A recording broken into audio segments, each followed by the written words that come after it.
တဲ့ရန်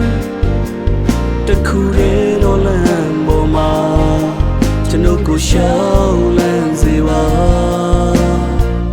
ဝိညာဉ်တော်ပေါ်ပြတဲ့ရန်အလိုတော်ရှိတော်လမ်းကိုသာကျွန်တော်ကိုရှောင်းလန်းစေပါ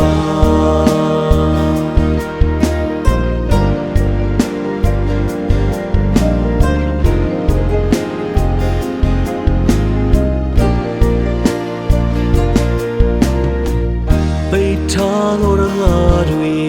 ဝင်ပြီးကြာကြာနေသောရာများအချိန်မီရောက်ရှိလို့လာပြီ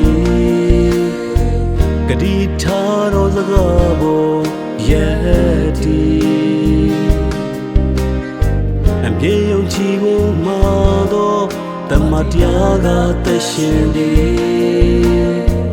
ခက်ခဲခြင်းတိုင်းတွေပြည့်ပြီး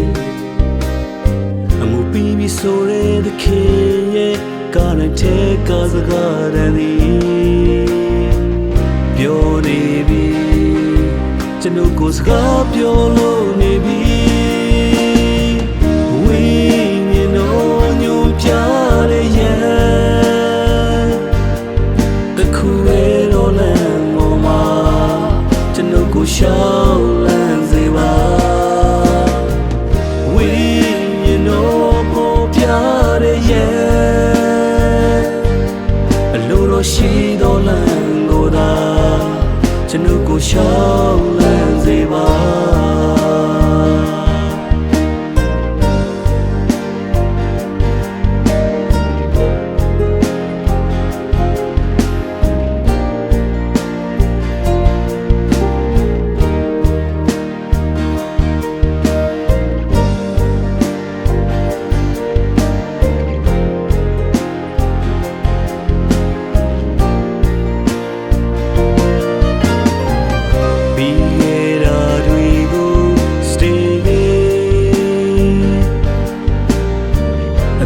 ဖြစ်လာမှာကိုဖြစ်မဲ့အရာတွေချ